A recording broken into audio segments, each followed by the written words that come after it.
Ito ang Bayan Audio, opisyal na tinig ng Partido Komunista ng Pilipinas, tagapaghatid ng balita at pananaw ng revolusyonaryong mamamayang Pilipino.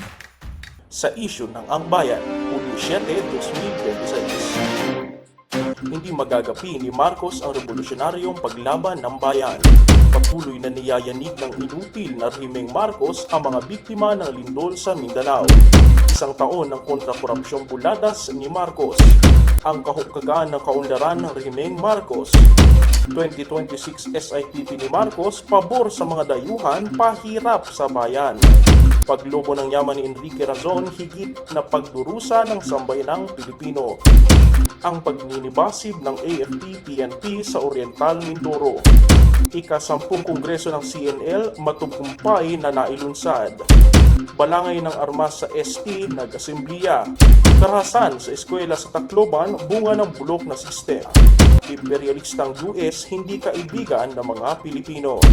Mapangwasak ng mga solar farm, nilalabanan. Mga paglabag sa karapatang pantao, walang tigil. Venezuela niyanig ng malalakas na lindol. CLSU nag-walkout kontra panunupil. Justice for Negros 19 Network binuo. Pride protest inilunsad ng mga grupong LGBTQ+. Marcos, sinalubong ng protesta sa Canada. Sa issue ng Ang Bayan, Hulyo 7, 2026. Editorial, hindi magagapi ni Marcos ang revolusyonaryong paglaban ng bayan. 4 na taon na ang pagdurusa ng sambayanang Pilipino sa ilalim ng pape, pahirap at pasista ang rehimeng Marcos. Anumang pilit na ilarawan ni Ferdinand Marcos Jr. na umuunlad ang Pilipinas, hindi niya mapagtatakan ang katotohanang sumasahol ang kalagayan ng bansa at sambayanang Pilipino. Kaliwat kanan ang deklarasyon ng mga opisyal ni Marcos na nagagapi na ang revolusyonaryong armadong paglaban. Pero walang habas pa rin ang mga operasyong militar sa lahat ng larangang gerilya sa buong bansa. Patuloy na ginagatungan ni Marcos ang apoy ng digmang bayan. Palala ng palala ang kalagayan ng mga manggagawa, magsasaka, mangingisda at iba pang patayang uri at sektor na bumubuo ng mayorya ng mamamayan. Sa kabilang panig, ang iilang nagaharing uri, kasabwat ang imperialismong US, ay nabubundat sa yamang kinakamal mula sa pang-aapi at pagsasamantala sa masang anapawis, sa burokratikong korupsyon, pandarambong sa likas na yaman at sa pang-aagaw ng lupa at kabuhayan. Nasa bingit ang kaligtasan ng buong bansa sa pagpayag ni Marcos na gamitin ng US ang Pilipinas bilang malaking base militar. Bumubulusok ang pamumuhay ng mamamayan sa harap ng pagsirit ng presyo ng langis, pagkain at mga araw-araw na pangangailangan. Walang saysay ang mga pakitang taong hakbang ni Marcos, gaya ng mga palabas na pamimigay ng bigas at ayuda. Ang sahod ng mga manggagawa at sweldo ng karaniwang makawani ay wala ka sa kalahati ng halaga para mabuhay ng disente ang 5 kataong pamilya. Lalong nababaon sa utang ang mga magsasaka sa harap ng lumalaking gasto sa produksyon at pamumuhay. Masidhi ang krisis ng desempleo. Milyon-milyon ang walang hanap buhay, lalo na ang mga kabataan. Libo-libong manggagawang Pilipino ang araw-araw ng ibang bayan para maghanap ng trabaho. Resulta ito ng pagbagsak ng lokal na produksyon, tapos sa manupaktura at agrikultura. Bunga ng todong liberalisasyon sa pag-i-import at pagbaha ng dayong mga lakalakan. Walang programa para ipundar ang lokal na pambansang industriya para sa produksyon ng mga saligang pangangailangan ng bansa. Lalong inilulubog ni Marcos ang Pilipinas sa utang. Habang hikahos ang mamamayan, walang awat ang girian ng nagriribalang paksyon para sa kurakot at kapangyarihan. Malayo pa ang eleksyong 2028 pero nagsimula na ang maniobrahan at balyahan para sagkaan ang pagtakbo ni Vice President Sara Duterte. Itinutulak ng kampong Marcos ang impeachment. Ito ay kahit pa ang tunay na hangad dito ng taong bayan ay katarungan at pagpapanagot sa lahat ng sangkot sa korupsyon at pagnanakaw sa pondo ng bayan. Higit lalo ang pinakamataas na opisyal at pasimuno ng prokrata kapitalismo na si Marcos. Hinigitan ni Marcos ang lahat ng nagdaang puppet na presidente sa pagiging sunod-sunuran sa dikta ng imperialismong US. Sa ekonomiya, todo bigay si Marcos Marcos ng mga pabuya at pribilehiyo para sa mga dayuhang kapitalista. Kabi-kabila ang pang-aagaw ng lupa para sa mga plantasyon at proyektong renewable energy. Habang walang lupang inilalaan sa mga magsasaka, bubuksan ni Marcos ang nasa 1,620 ektaryang lupain para sa Economic Security Zone para sa mga korporasyong Amerikano sa balangkas ng Pax Silica. Sa larangang militar, walang kapantay ang paglaki ng pwersang militar ng US sa loob at karagatan ng Pilipinas sa balangkas ng paghahanda sa imperialistang gera laban sa China. Bulag ng pumapayag si Marcos na gamitin ang Pilipinas bilang malaking base militar at lunsaran ng gerang agresyon at panghihimasok ng US. Walang pakialam si Marcos na makaladkad at magdusa ang mga Pilipino sa digmaang pinasisiklab ng US. Sinusulsulan at ginagatungan ng US ang pasistang panunupi sa Pilipinas para sugpuin ang iba't ibang anyo ng anti-imperialistang paglaban ng mamamayang Pilipino, armado at hindi. Mahigit $1 bilyong ang inilaan ng US para sa Armed Forces of the Philippines o AFP sa susunod na 5 taon. Todo larga ang panghihimasok at panunulsul ng militar ng US sa gera kontra gerilya at kampanyang panunupil at pagpataw ng batas militar sa kanayunan sa tabing ng salaknib at iba pang military exercise. Sinusuplayan ng US ang mga unit ng AFP ng mga sandata at iba pang kagamitan. Ang maliitang mga operasyon sa desperasyong gupuin ang patuloy na paglawak at paglaganap ng BHP. Sa mata ng taong bayan, ang rehimeng Marcos ay katumbas ng walang kapantay na korupsyon, paghihirap at kagutuman ng masa, pangangayupapa sa mga dayuhan at pasistang panunupil. Sa malawak na mamamayan, malinaw na si Marcos ang kumakatawan sa bulok at pinaglipasang sistemang pinaghaharian ng imperialistang US at kasabot na iilang nagkaharing uri. Si Marcos ngayon ang numero 1 nagtutulak sa sambayan ng Pilipino na magbangon at suungin ang mahirap na landas ng paglaban. Sa iba't ibang dako ng bansa, sumisiklab ang mga pagkikibaka ng masa para ipagtanggol ang kanilang lupa at tahanan, ipaglaban ang nakabubuhay na sahod, patikusin ang korupsyon, panagutin ang mga mandarambong, ipagtanggol ang kanilang karapatan, labanan ang pagsira sa kalikasan, iprotesta ang presensya ng madayuhang tropa at ipagtanggol ang kaligtasan ng bansa. Itinatayo ang kanilang mga organisasyon at sama-sama silang kumikilos para ipaglaban ang kanilang kapakanan at ang interes ng buong bayan. Sa kanayunan, matatag na sumusulong at lumalawak ang armadong pakikibaka sa paglapad ng mga sona at larangang gerilya. Saan man dumako, painit sinasalubong ng masa ang mga pulang mandirigma ng bagong hukbong bayan at mahigpit na niyayakap bilang tunay nilang hukbo. Sa pamamagitan ng BHP, tumitibay ang loob ng malawak na masang magsasaka na tumindig at labanan ang mga panggagahi sa kanila ng mga mangangamkaw ng lupa kasama ang mga bayaran nilang pasista.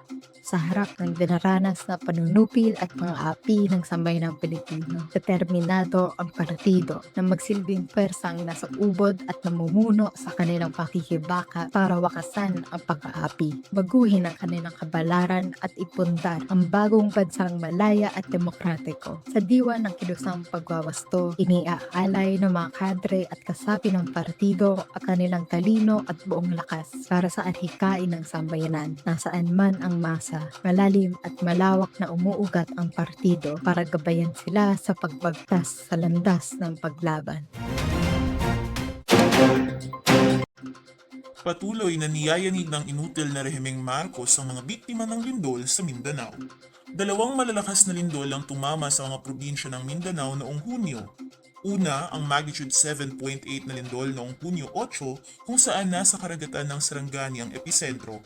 At ikalawa, ang 6.6 magnitude na lindol noong Hunyo 26 na nasa karagatan ng Davao Occidental ang episentro. Sinundan pa ito ng mga aftershock na halos umabot na sa bilang na 10,000. Sa harap nito, patuloy ang pagguho ng kabuhayan ng masang apektado ng lindol, hindi lamang dahil sa sakuna kundi bunga ng kainutilan ng rehimeng Marcos. Sa huling tala ng National Disaster Risk Reduction and Management Council o NDRRMC noong Hulyo 1, umabot na sa 88 ang kumpirmadong namatay sa panahon ng lindol. Mayroon pang 24 na nawawala habang nasa 1,316 ang naitalang nasugatan. Samantala, hindi bababa sa 319,275 na pamilya o 1.68 milyong katao sa 627 na mga barangay ang napinsala ng lindol. Nasa 18,360 ang tuluyang gumuhong mga bahay habang 94,919 ang bahagyang nasira. Maraming kalsada at pampublikong infrastruktura rin ang nawasak. Sa kabila nito, usad pagungang rehimeng Marcos at lokal na mga gobyerno para makabuluhang tugunan ang epekto ng lindol. Nakatutok lamang ang gobyerno sa lantay na pamamahagi ng isahan at limitadong ayuda sa halip na komprehensibong mga hakbang at patakaran. Hindi ito inabot ng tulong at maraming bayan na ang nagdeklara ng state of calamity sa Mindanao para agarang makapaglabas ng pondo para sa pagharap sa sakuna.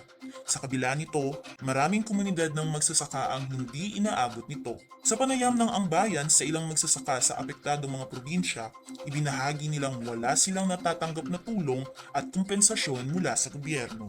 Sa isang komunidad, natumba ang tanim na palay ng mga magsasaka dahil sa lindol na sana'y pagkukunan nila ng pagkonsumo para sa buong taon. Sa ilang area, hindi makapag-deliver at makapagbenta ng produktong abaka ang mga magsasaka dahil sa sira-sirang daan at nakabalandrang malalaking bato, bunga ng pagguho ng lupa.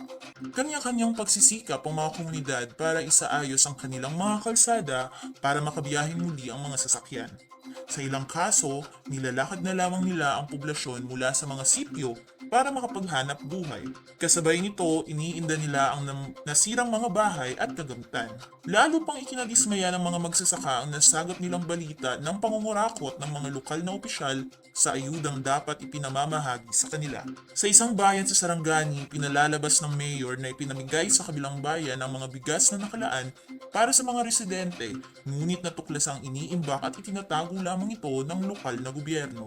Para sa mga magsasaka, hindi na bago ang kawalan ng makupad na serbisyong panlipunan ng gobyerno sa kanila. Kwento pa nila, wala pa mang lindol ay sadyang sira-sira na ang kanilang mga kalsada. Pagpapalakas sa nagkakaisang tinig, puspusan ng pagsisikap ng revolusyonaryong puwersa sa Far South Mindanao kung saan bahagi ang Sarangani para buklurin at palakasin ang nagkakaisang tinig ng mga magsasaka at mamamayang tinamaan ng lindol. Iminimulat nila ang masang magsasaka sa kanilang mga karapatan para magkaisa at kumilos na sinili ng lokal na gobyerno at rehimeng Marcos. Bunga nito, naglakas loob ang ilang mga leader ng sityo na magtungo sa sentro ng barangay para iulat ang pinsala sa kanilang komunidad. Kasabay nito ang paggigiit nila ng kompensasyon at suporta. Hinihimo ko rin ng mga pwersang revolusyonaryo ang mga residente na magbuo ng mga organisasyon para magsilbing bisig sa paggigiit sa kanilang mga panawagan. Sa ilang area, direkta namang nakatuwang ng masa ang mga pulang mandirigma ng bagong hukbong bayan sa pagtatanggal ng malalaking bato sa mga kalsada pagkatapos ng lindol. Sa ganitong mga pagkakataon na ipapakita ng hukbong bayan na sila ay maaasahang hukbo ng masang anak pawis. Ang pagtulong at pagtugon sa mamamayang apektado o biktima ng kalamidad ay bahagi ng programa sa Demokratikong Revolusyon ng Bayan ng Partido. Katuwang ang mga unit ng hukbong bayan at lokal na gobyernong bayan, isinasagawa ng revolusyonaryong kilusan ang iba't ibang anyo ng pagsagip, pagtulong at pagpapakilos sa mamamayang biktima ng sakuna. Isang taon ng kontra-korupsyong buladas ni Marcos.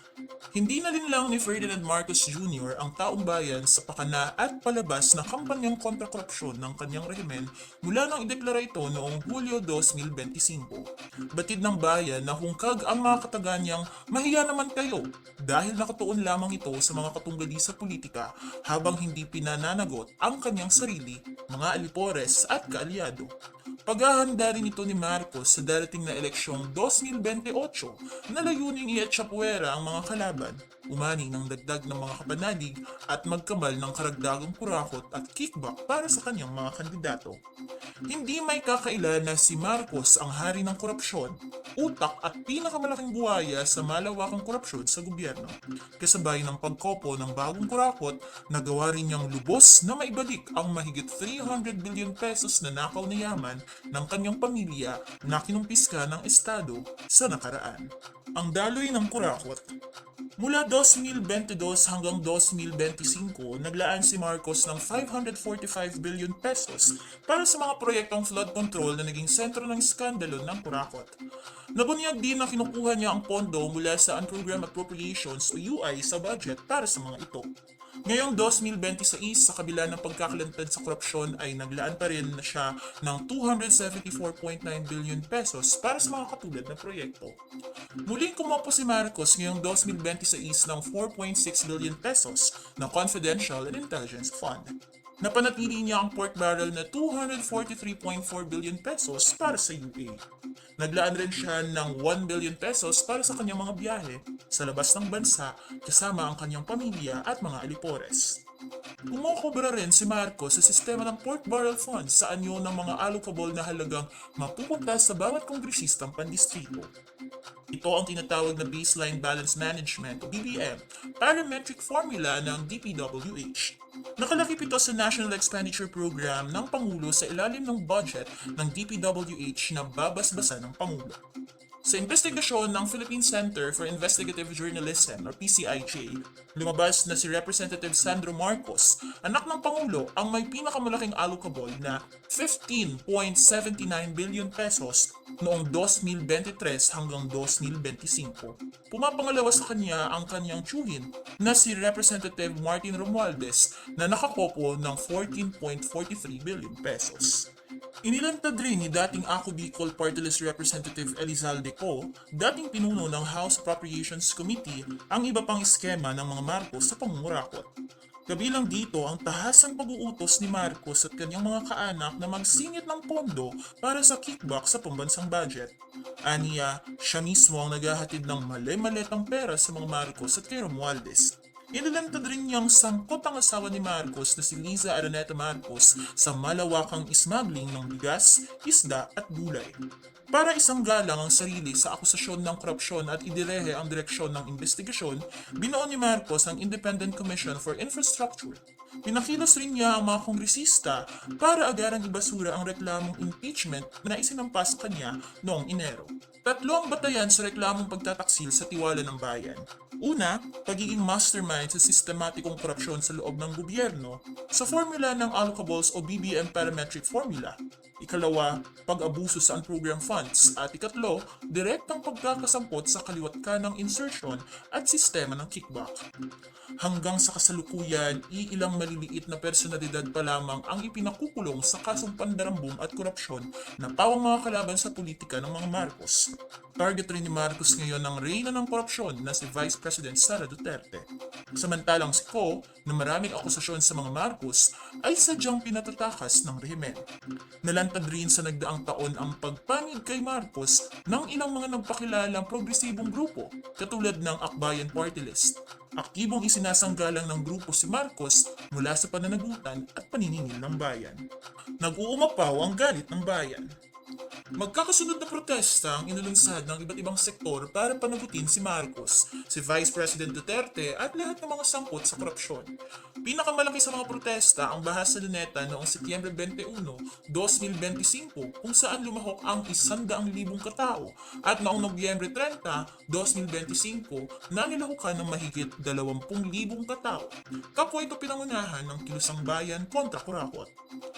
Ikinasa rin ang mga militanteng pagkilos katulad ng opisina sa Pasig City ng St. Gerard Construction, pag-aari ng mga diskaya na isa sa mga kontratistang imbuelto ng korupsyon. Lumaganap ang mga pakilos na Black Friday protest sa Metro Manila at iba pang probinsya kung saan sinugod sa ilang pagkakataon ang opisina ng DPWH at ICI.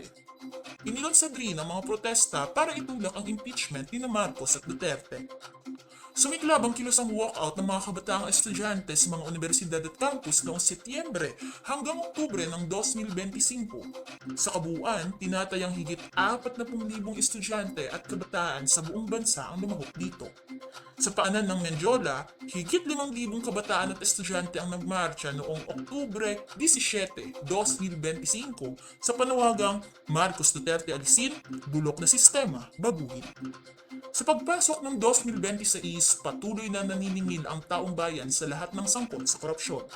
Mahigit 12,000 ang nagrally sa ika-40 anibersaryo ng pag-aalsang EDSA noong Pebrero 25. Noong Hunyo 28, muling pinasisigla ang kilusang kontra-korupsyon sa pagsama-sama ng ilang libong katao mula sa iba't ibang pananampalataya at demokratikong organisasyon sa marcha para sa katotohanan, pananagutan at hustisya sa EDSA People Power Monument sa pangunguna ng White Ribbon Movement.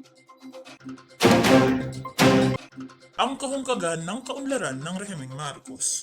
Nitong nagdaang mga araw, dalawang pahayag ng Rehimeng Marcos ang muling nagpatampok sa kahungkagan at pagiging pahirap nito sa mga Pilipino.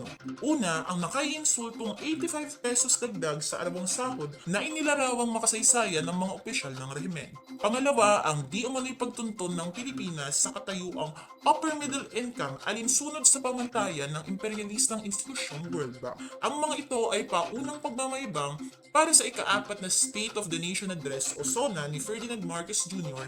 sa darating na Hulyo 27. Saan aabot ang 85 pesos? Nasa 504 pesos hanggang 510 pesos lamang ang pambansang average ng minimum na sahod. Wala pa itong kalahati sa tinatayang kailangang minimum na sahod na 1,200 pesos hanggang 1,312 pesos kada araw.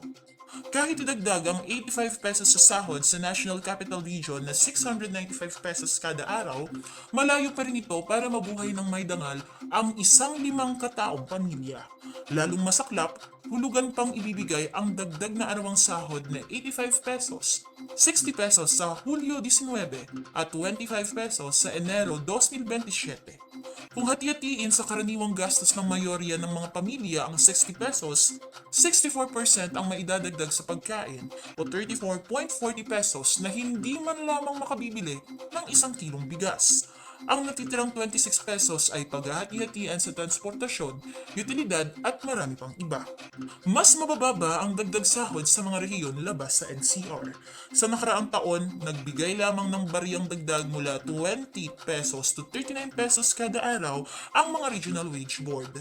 Madalas ay hinati rin ang mga ito sa dalawang bigayan. Tumanggi ang Rehimeng Marcos na magbigay ng kahit kaunting dagdag sa mga manggagawa sa kabila ng pagsirit ng inflasyon na umo-okay sa tunay na halaga ng sahod. Sa buong bansa, umabot ang kantos ng inflasyon sa 7.2% noong Abril mula sa 2.4% noong Pebrero. Ito ay matapos ang gerang agresyon ng US sa Iran na sinamantala ng mga dayuhan at lokal na kumpanya para isirit ang presyo ng langis para magkamal ng supertubo. Alinsunod sa datos mismo ng Estado, nasa 65% ng pamilyang Pilipino ang nabubuhay ng malayo sa pamantayan ng disenteng pamumuhay. Dahil sa baba ng sahod, nasa 78 pesos kada araw lamang ang nailalaan sa bawat miyembro ng pamilya, malayong mas mababa sa 91 pesos kada araw na itinakdang opisyal na hangganan ng kahirapan ng Estado. Across the board na pagtaas ng presyo. Kung gaano hinahatak ng rehimen at mga kapitalista pababa ang sahod sa buong bansa, gayon naman nila pinasisilit pataas ang mga presyo ng mga kalakal at singil sa serbisyo. Pinakaininda ng mamamayan ang pagtaas ng presyo ng langis noong Marso na hanggang ngayon ay di pa ibinabalik sa dating antas. Gamit ang gerang agresyon ng US sa Iran, halos dobleng itinaas ng mga kumpanya ng langis ang presyo ng diesel tungong 107 pesos hanggang 134.3 pesos kada litro. Gayon din ng gasolina, kerosene at LPG. Bago pa ang oil price shock, tuloy-tuloy ang pagtaas ng presyo ng mga produktong petrolyo. Mula Enero hanggang Pebrero, 7 beses na itinaas ng mga kumpanya ang presyo ng langis na may netong pagtaas na 3.80 pesos kada litro sa diesel at 5.40 pesos kada litro sa gasolina. Kahit pa ang presyo ng krudong langis sa mundo ay nananatiling mababa sa average na 61.80 pesos kada bariles. Higit na hinila pataas ng oil price shock ang gastos sa produksyon at transportasyon na nagdulot ng pagtaas sa presyo ng pagkain at ibang batayang pangangailangan. Lalo nitong pinalala ang dati ng matataas na presyo na dulot ng matataas na gastos sa produksyon, kabilang ang pataba, walang sagkang importasyon ng mahal na bigas at kawalang suporta sa lokal na agrikultura.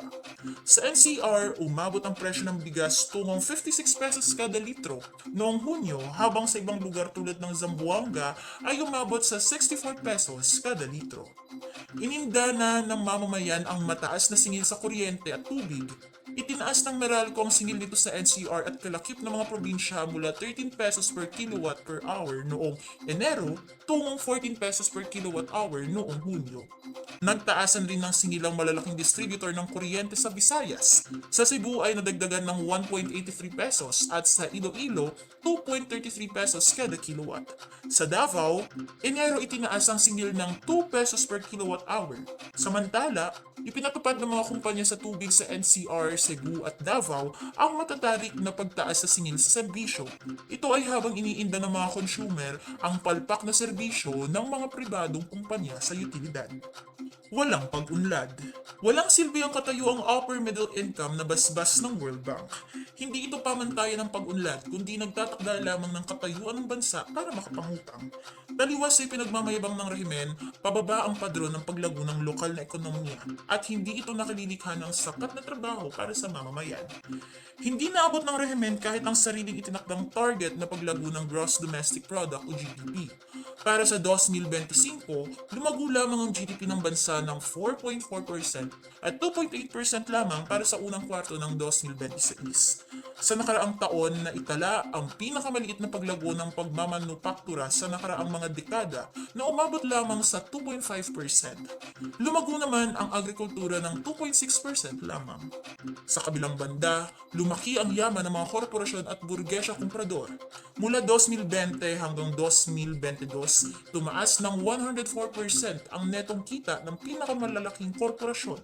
Tumaas din ng 31% ang yaman ng 50 pinakamayayamang Pilipino. Ito ay habang pinanatili nilang mababa at di nakabubuhay ang sahod ng mga Pilipino.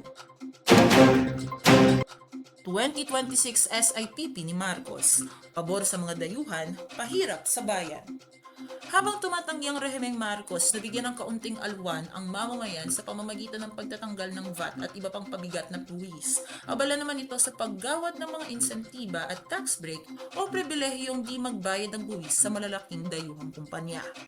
Isa sa mga pakana ng rehimen ang 2026 Strategic Investment Priority Plan o SIPP, isang roadmap o plano ng pamumuhunan na binalangkas ng Board of Investments o BOI noong Enero. Pinirmahan ito ni Ferdinand Marcos Jr. noong Mayo 21 at isinapubliko noong Hunyo 3. Tinukoy ng roadmap na ito ang mga larangan ng pamumuhunan kung saan 14 hanggang 17 taon na hindi magbabayad ng buwis ang mga dayuhang mamumuhunan. Iba yung pagsuko ng soberanya at pagbebenta ng murang lakas paggawa ng mga Pilipino sa mga dayuhan ang laman ng SIPP. Saklaw nito ang mga larangan ng pamumuhunan na dati nang ipinaubaya sa mga dayuhan. Dinagdag pa ang mga larangang ito sa ilalim ng rehimeng Duterte hanggang rehimeng Marcos, kung saan pinahintulutan at pinadali ang 100% ang dayuhang pagmamay-ari sa mga estratehikong sektor gaya ng telekomunikasyon, transportasyong panghimpapawid, lokal na pagbabapor at renewable energy o RE. Industriya para sa imperialistang gera.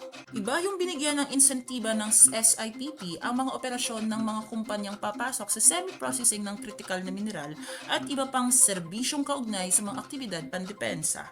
May espesyal na kategorya ito sa tinatawag na mga frontier technology tulad ng artificial intelligence o AI, cybersecurity, enerhiyang nuklear at abanteng pananaliksik at pagpapaunlad. Ang mga subsektor na ito ang kasalukuyang itinutulak ng imperialismong US sa ilalim ng Luzon Economic Corridor at Pax Silica Initiative. Tatamasa ang mga kumpanyang papasok dito ng pinakamalalaki at matatagal na libreng buwis at iba pang insentiba.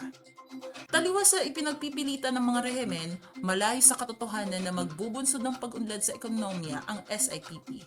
Sa kasaysayan ng Pilipinas, hindi kailanman nagbunga ng industrialisasyon ang direktang pamumuhunan ng mga dayuhan. Sa ilalim ng mga patakarang neoliberal sa nagdaang mga dekada, tuloy-tuloy ang pagbulusok ng pagmamanupaktura. Katunayan, tuloy-tuloy na lumiliit ang bahagi nito sa buong ekonomiya o sa GDP. Mula sa dating 20 hanggang 25% noong dekada 50 tungong 2.5% noong 2025, pinakamababa sa mahigit 70 taon. Walang magbabago sa ganitong papadausdos na direksyon ng lokal na ekonomiya. Nakadisenyo ang SIPP para sa global supply chain at hindi para sa pagtatayo ng sariling pambansang industriya. Lalo lamang nitong naitatagi ang bansa bilang taga-supply ng murang hilaw na materyales at supil na lakas paggawa para sa bahagyang pagpoproseso ng mga imported na kalakal para sa muling pag-export. Hungkag na pangakong trabaho. Ipinagmamalaki ng rehimen na lilikha ng milyon-milyong trabaho ang SIPP kung saan 420,000 di umano ay magmumula sa sektor pa lamang ng RE. 1,000,000 din di umano ang malilikhang trabaho sa Luzon Economic Corridor. Taliwas dito ang aktual na mangyayari.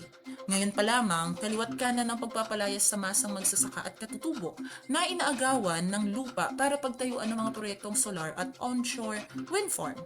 Libo-libong mangingisda ang mawawala ng pangisdaan para bigyan daan ang mga higanteng turbina ng mga offshore wind farm. Hindi lamang kagiyatan ang pagkawasak ng kabuhayan, kundi pang matagalan dahil sa pinsalang dala sa construction ng dambuhalang mga proyektong RE sa kalupaan at karagatan. Gayun din, hindi pag-unlad, kundi iba yung pagsasamantala sa lakas paggawa ang ipinagmamayabang na malilikhang mga trabaho sa abanteng pagmamanufaktura at manufacturing. Sisipsipin lamang ng mga dayuhang kumpanya ang talino at dunong ng mga Pilipino para sa kanilang gamit sa ekonomiya at militar. Samantala, mananatili ang mapanupil at mapagsamantalang mga patakaran sa mga engklabong pinaglalagakan ng dayuhang kapital. Sa kabila ng mataas na tantos ng produktibidad sa mga empresa sa loob nito, karamihan ng mga manggagawa dito ay sinasahuran lamang ng minimum. Halos lahat sa kanila ay kontraktual at may minimum na mga benepisyo. Kahit ang mga regular ay walang laban sa biglaang pagsasara ng mga pabrika at paglilipat ng mga operasyon ng mga kumpanya sa ibang bansa. Paglobo ng yaman ni Enrique Razon, higit na pagdurusa ng sambayanang Pilipino.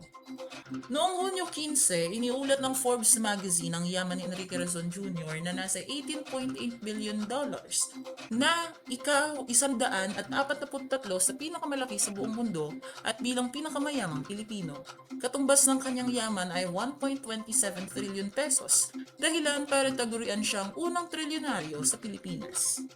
Pinakamalaking negosyo ni Razon ang International Container Terminal Services Incorporation na may kabuuang kita ng 177.3 billion pesos, Manila Waterco na may 66.6 billion pesos na kita at Bloomberry Resorts Corporation na may 53.9 billion pesos na kita. May mga negosyo din siya sa sektor ng pagmimina, renewable energy, kuryente, real estate, langis at pamumuhunan. Pagmamay-ari din niya ang nasa 60% ng 4 na gas-fired na planta ng kuryente na dating hawak ng mga Lopez. Noong Marso, binili niya ang Sheracol Energy Limited, ang pinakamalaking independenteng kumpanya ng langis at gas sa Colombia, mula sa The Carlyle Group. Cronyismo ni Razon. Kilalang crony ang pamilyang Razon noong panahon ni Marcos Sr. na nagsilbing kasangkapan sa pagkamal ng diktador ng milyon-milyong dolyar na halaga ng ari-arian.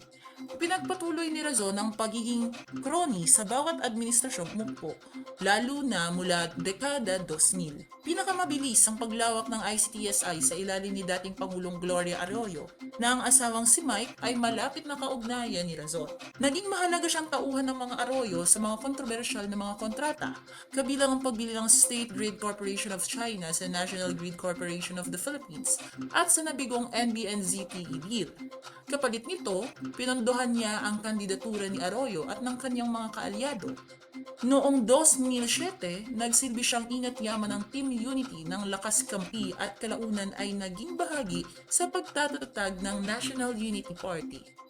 Sa ilalim ng rehimeng Duterte, magkakasunod na isinakmal ni Razon ang Manila Water at mga kumpanya sa kuryente, ang Apex Mining, mga kasino ni Dennis Uy at iba pa. Halos dumoble ang kanyang yaman noong pandemya. Sa ilalim ng rehimeng US Marcos, umabot sa 909.3 billion pesos ang inilago ng kanyang kita, pinakamalaki sa malalaking burgesya komprador. Mga anti-mamamayang proyekto. Talamak si Razon sa kamuhimuhing mga negosyo, anti-mamamayang mga proyekto at paggamit ng militar at bayarang goons upang pigilan ang paglaban ng mamamayan. Kabilang sa mga ito ang mga dam na itatayo sa mga lupaing ninuno at magpapalaya sa mga katutubo at magsasaka. Kasama dito ang Wawa Violago Dam sa Rizal, Halaur Mega Dam Project sa Iloilo, Chico Hydropower Project sa Kaninga at Ahunan Dam sa Laguna. Noong Pebrero 6, 2024, nasa 101 na katao, karamihan ay mga minero ang nasawi sa landslide sa Barangay Masara, Maco, Davao de Oro. Nasa loob ng operasyon ng Apex Mining. Una na rin nagkaroon ng malalaking landslide sa lugar noong 2008 at 2012, dulot ng malawakang pagmimina sa lugar. Noong Enero 8, 36 ang nasawi sa gumuhong tambakan ng basura na pinatatakbo ng Prime Integrated Waste Solutions Incorporation, kumpanya ni Razon. Matagal nang inireklamo ng mga residente ng Barangay Binaliw, Cebu City ang tambakan dahil sa matinding amoy at epekto nito sa bundok at mga ilog sa paligid nito.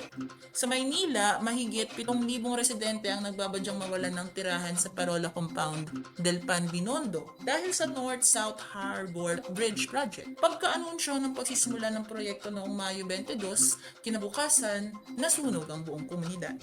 Yamang hinutkot sa bayan. Ang patuloy na pagyaman ng malalaking burgesya komprador, Panginoong may lupa at burokrata kapitalista ay walang ambag sa pagsusulong ng pambansang industrialisasyon at pagtatatag ng nagsasariling ekonomiya ng bansa.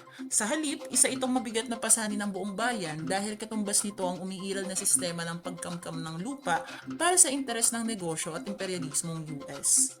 Sa gitna ng lumulubhang inhustisya at di pagkakapantay-pantay, lalong tumitingkad ang kawastuhan ng pagsusulong ng pambansang demokratikong revolusyon upang ibagsak ang imperialismo, feudalismo at burokrata kapitalismo.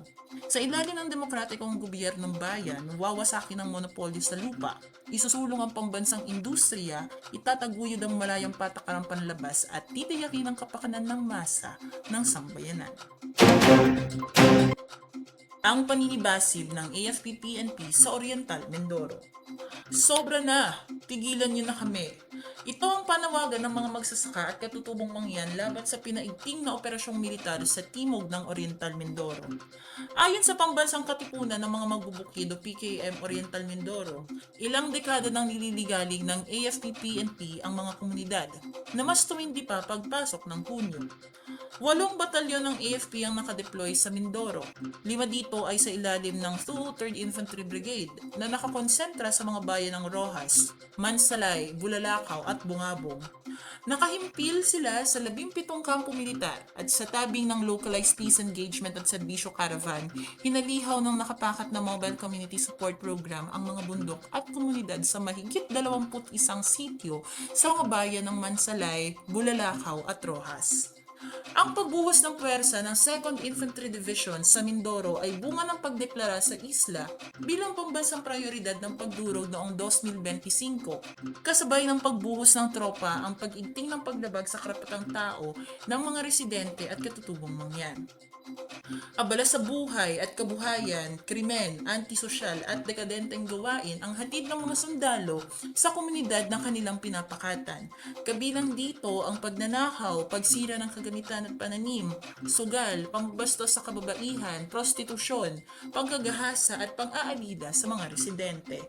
Sa Oriental Mindoro, mula 2022 hanggang sa kasalukuyan, naitala ang nasa 8 kaso ng extrajudicial na pamamaslang, 15 kaso ng iligal na pag-aresto at detensyon, 16 na kaso ng pagdukot at 5 kaso ng walang patunganggang pagpapaputok at pagbobomba at strapping. Pinakatampok sa mga kaso ng paglabag sa karapatang tao ang serye ng sexual na pang-aabuso ng 4th Infantry Battalion sa mga kababaihan sa isang komunidad sa Tibog, Mindoro. Sa loob ng humigit kumulang 1 taon, 7 kababaihan ang naging biktima ng panggagahasa. 2 sa biktima ay menor de edad, 2 2 ang nabuntis at 1 ang namatay makaraan ng 1 linggo matapos inilabas na may lagnat sa kampo ng sundalo. Ganansya para sa mga dayuhan at lokal na kapitalista. Ang militarisasyon sa Oriental Mindoro ay hindi lamang para supili ng revolusyonaryong kilisan, kundi para madulas na makapasok ang mga proyektong pangkaunlaran sa isla tulad ng mga malalaking infrastruktura ng mga dayuhan at lokal na korporasyon, mga batbat ng korupsyon ng mga proyekto ng lokal na unit ng gobyerno, renewable energy at pagmimina. Nagsisilbi namang tapat na asong bantay ang mga tropa ng AFP at PNP sa mga lupain at makinarya na pag-aari ng mga nagaharing uri. Kasalukuyang tinututulan ng mga residente ang mga operasyong mina at dredging sa Oriental Mindoro. Kabilang ang Bulalakaw Coal Mining Project sa Barangay Kambunang, Bulalakaw, planong pagmina ng langis ng Pitkin Petroleum Limited, pamimina ng Armor Rocks at sand dredging project sa Balete River. May nakaplanong 10 offshore wind farm sa isla, 3 sa Oriental Mindoro. Kabilang sa pagtatayuan ng mga turbina ang karagatan ng Bulalakaw na bahagi ng pandaigdigang Coral Triangle na dapat pangalagaan dahil sa epekto sa ekosistemang pandagat. Ang mga operasyong militar ay bahagi din ng paghahanda para sa mga operasyon ng militar ng US sa isla. May sikretong base militar ng US sa isla ng Lubang. Natuklasan din na nagdunsad ng mga pulong ang US Peace Corps sa bayan ng Naujan upang ikondisyon ng mga Mindoreño sa iniuupat na giyera ng US laban sa China. Makatarungan ang paglaban. Ayon sa PKM Mindoro, makatarungang ipaglaban ng sambayanan ng karapatan ng bansa sa pagpapasya sa sarili. Makatarungan ang lumahok sa digmang bayan, lalo na kung walang kalayaan at inaalisan ng karapatang mabuhay ang mamamayan. Mahigpit na isinusulong ng PKM ang pambansang demokratikong programa bilang solusyon sa malakolonyal at malapidal na sistemang umiiral sa bansa.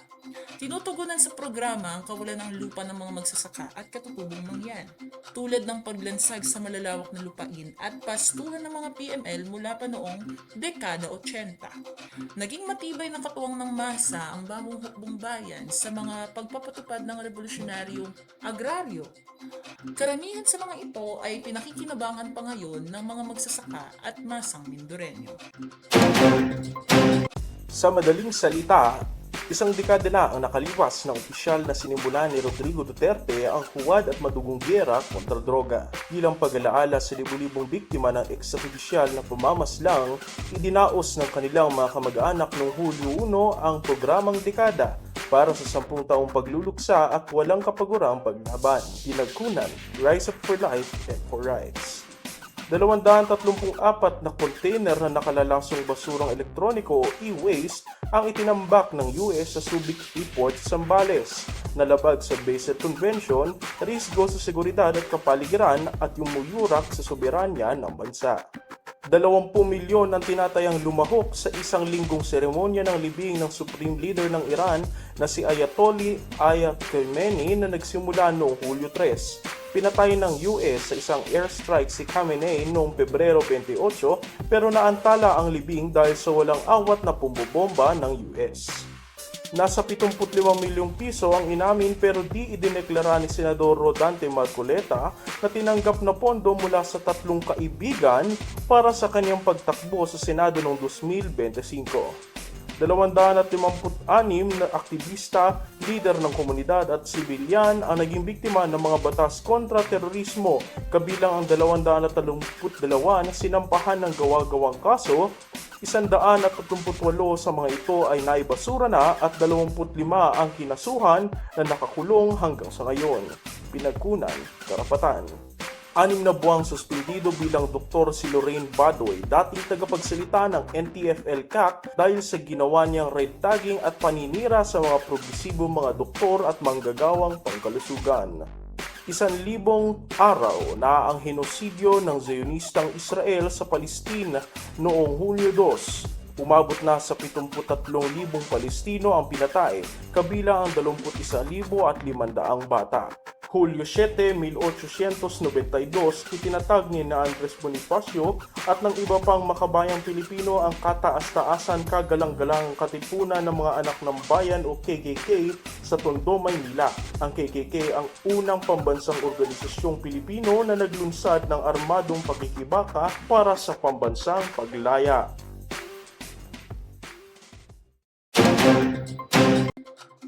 Ika-10 Kongreso ng CNL matagumpay na nailunsad.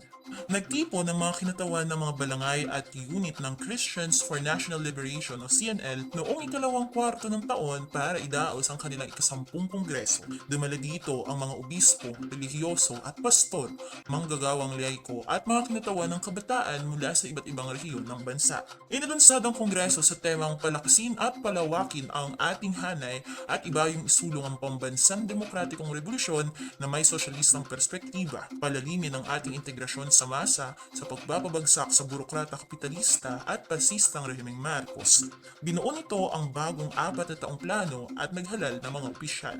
Ayon kay Renmin Malaya, ang nahalal na tagapangulo ng grupo, napapanahon ng pagtitipon sa konteksto ng kilusang pagwawasto ng buong revolusyonaryong kilusan ng Pilipinas at sa gitna ng umiiting na inter-imperialistang kirian at gera at ang lumalaking bitak sa pagitan ng mga lokal na nagaharing uri sa bansa.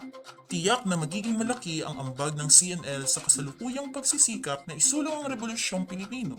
Nasa yugto ito ngayon ng panibagong pagpapalakas matapos dumaan sa panahon ng pag-atras at seryosong mga pinsala bunga ng panloob ng mga kahinaan at pagkakamali.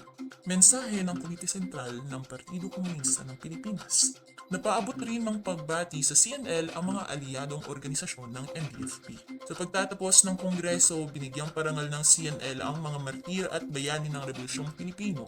Partikular nitong pinarangalan si Ka Louie Halandoni, isa sa mga nagtatag ng CNL na namatay noong Hunyo 7, 2025. Inspirasyon natin sila. Hindi sila naging maramot sa buhay.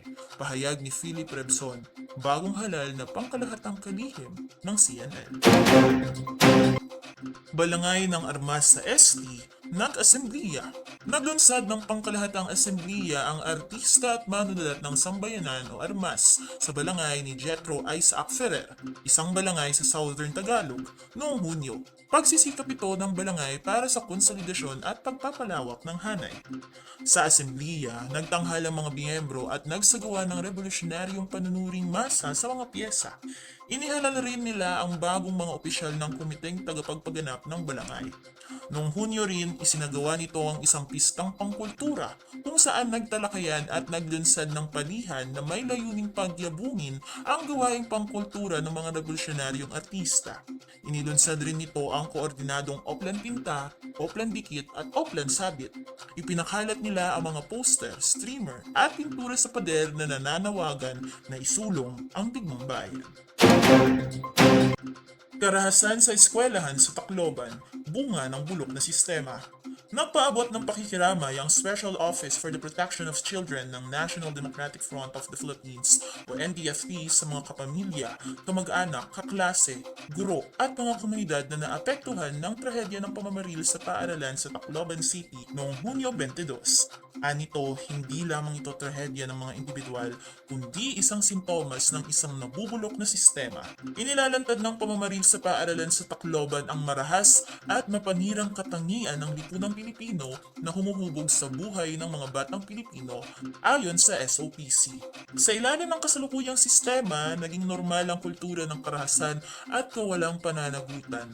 Bawat araw, saksi ang mga bata sa matinding kahirapan, pasismo ng estado, korupsyon at kawalan ng tunay na oportunidad para sa kanilang kinabukasan.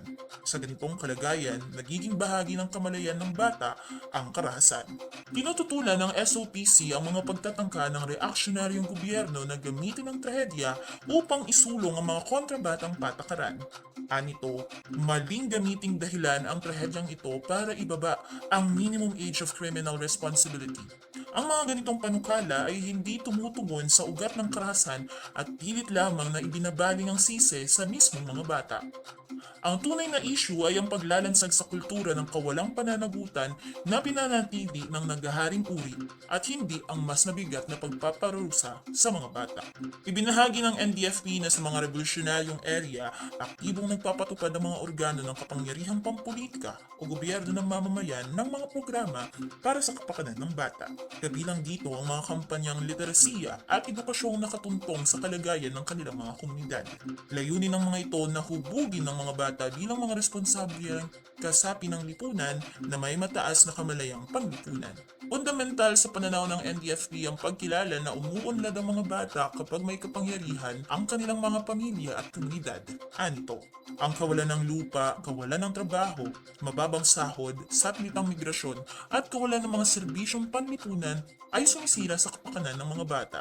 Sa gayon, ang tunay na proteksyon sa bata ay hindi maiiwalay sa pakikibaka para sa reforma sa lupa, pambansang industrialisasyon, soberanya sa ekonomiya at mga demokratikong karapatan.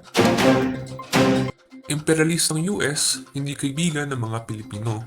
Nagmarcha ang mga progresibong grupo tungong embahada ng US sa Manila noong Hulyo 4 para gunitain sa protesta ang ika-80 Kunway Friendship Day sa pagitan ng US at Pilipinas. Tatak ng neokolonyalismo ang pagdiriwang nito sa bansa. Kinundena ng mga relihista ang nagpapatuloy na pahihialam ng US sa Pilipinas at pagkaladkad nito sa mga Pilipino sa sinususulang gerang imperialista sa China. Nanawagan sila sa pagtatakwil sa mga talibang nakasunduang militar, pagsasara ng mga base militar ng US at pagpapalaya sa mga tropa nito sa loob at palibot ng bansa. War rehearsal sa Asia.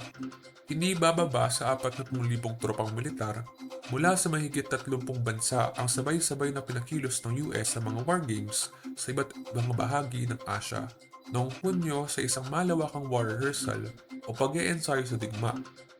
Isinagawa nito ang Resolute Dragon sa Japan, katuwang ang militaristang rehimen ni Sanay Takaichi, Valiant Shield sa Guam, at ang dambuhalang Rimpak sa Hawaii na nilalahukan ng 25,000 hanggang 31,000 tropa. Sa Pilipinas, isinabay nito ang kamandag exercises noong Hunyo 15 hanggang Hulyo 1 sa Northern at Central Luzon, Palawan, Cavite, Tawi-Tawi at Metro Manila. Nakakonsentra ang sabayan at koordinadong mga war games sa kahabaan ng First at Second Island Chain bilang rehearsal o pag-iensayo ng iba't ibang hukbo para sa inihahanda nitong imperialistang gera laban sa China. Mariing kinundena ng Partido Komunista ng Pilipinas ang puppet na Rehimeng Marcos sa hayagan nitong pangangayupapa sa US at pagpapakaladkad nito sa geopolitikal na banggaan ng dalawang imperialistang bansa. Mapangwasak ng mga solar farm, nilalabanan. Nagtipon noong Hunyo 29 sa campus ng Central Luzon State University sa Nueva Ecija ang mga magsasaka, kabataan at estudyante, siyentista, tagapagtanggol ng kalikasan at mga kinatawan ng simbahan para itatag ang Movement Against Destructive Solar Farms o MADSOLAR. Isa itong grupo na nilalaban sa mapangwasak ng mga solar farms sa Central Luzon. Isa sa mga proyektong solar farm sa rehiyon, ang Emterra Solar Project, na sasaklaw sa 3,000 at 500 hanggang 7,000 ektarya ng lupang pang-agrikultura sa mga bayan ng Nueva Ecija at Bulacan. Itinatayo ito ng Meralco Power Gen at ng dayuhang kumpanyang General Atlantic.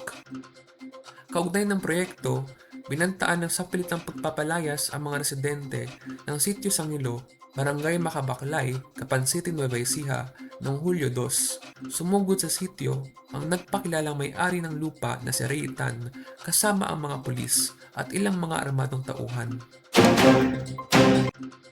Mga paglabag sa karapatang tao, walang tigil. Patuloy ang pagdami ng mga paglabag sa karapatang tao sa buong bansa ng mga puwersa ng Estado sa nagdaang mga linggo. Pagpatay.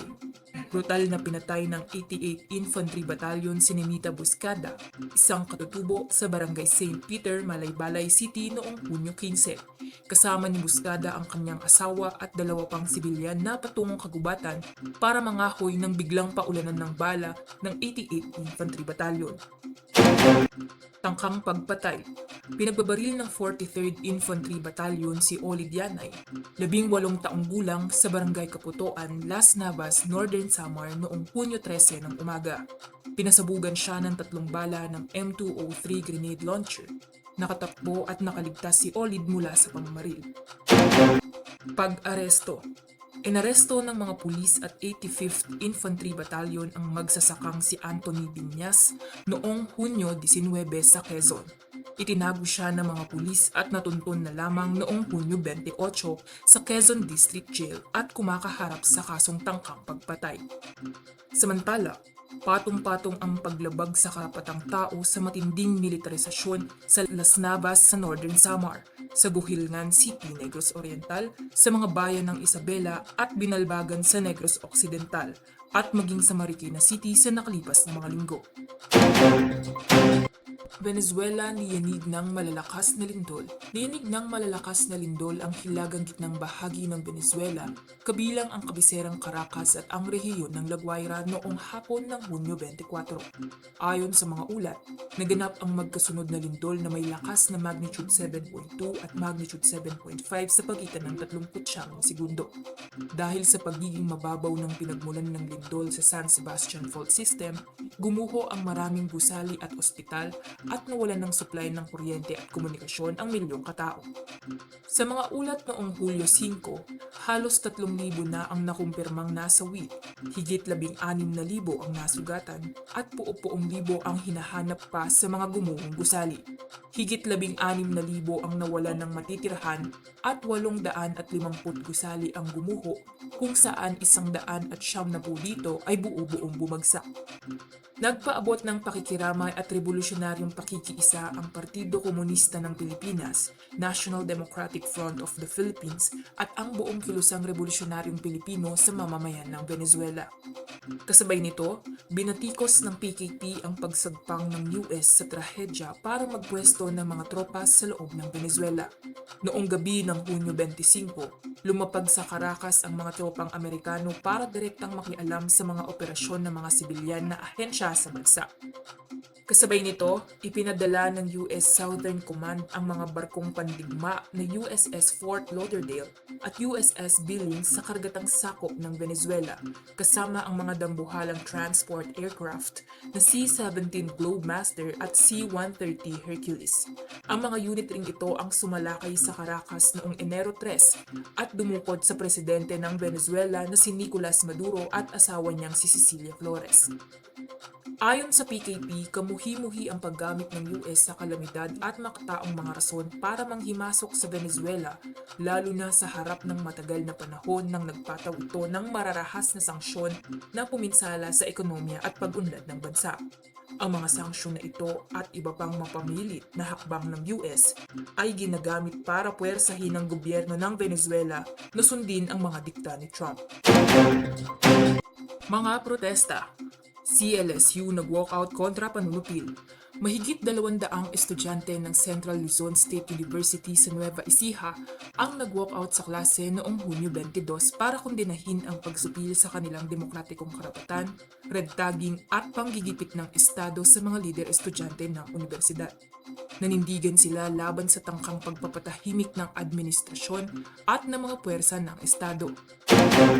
Justice for Negros 19 Network binuo. Nagtipon ang mga kaanak, kaibigan at mga tagapagtanggol ng karapatang tao sa UP Diliman sa Quezon City noong Hunyo 24 para itatag ang Justice for Negros 19 Network. Ipagpapatuloy nito ang kampanya para sa katotohanan, pananagutan at hustisya para sa Negros 19 na minasakir ng AFP noong Abril 19 sa Barangay Salamangka, Toboso, Negros Occidental. Pride Protest, inulunsad ng mga grupong LGBTQ+. Nagtipon ng iba't ibang grupo at alyado ng mga LGBTQ+ sa liwasang Bonifacio sa Maynila noong Hunyo 26 para gunitain ang taunang Stonewall Philippines Gay Pride. Idiniin ng mga radiyista ang militanteng tradisyon ng Pride at kinondena ang lumalalang kalagayan ng mamamayan sa gitna ng krisis sa ekonomiya at patuloy na imperialistang interbensyon ng US sa Pilipinas. Naglunsad din ng militanteng protestang Pride sa Baguio City, Laguna, Batangas at Tacloban City. Marcos, sinalubong ng rally sa Canada. Daan-daang miyembro ng mga progresibong grupo ang kabi-kabilang nagprotesta para batikusin si Ferdinand Marcos Jr. sa pagbisita sa Canada noong Hulyo 1 hanggang 4. Nagtungong Canada si Marcos para makipagpulong kina Prime Minister Mark Carney at mga negosyante sa bansa. Napagkasunduan dito ang pagpapalawak sa kooperasyong militar, pamumuhunan sa pagmimina ng mga ginto at kritikal na mineral at pagbebenta sa murang lakas paggawa ng mga Pilipino. Para sa tuloy-tuloy na balitaan at talakayan, bisitahin ang website ng PKP at ang bayan sa www.philippinerevolution.nu.